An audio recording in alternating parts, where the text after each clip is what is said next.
rabi maneh cerkak anggitanipun SW Siti.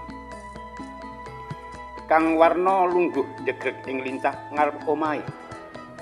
Klempas klempus rokok tengwe iku disedot bola-bali ora metu keblik.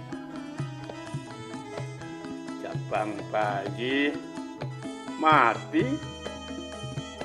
Kang Warna ngrogoh sak korek jeres kecekel banjur dibuka.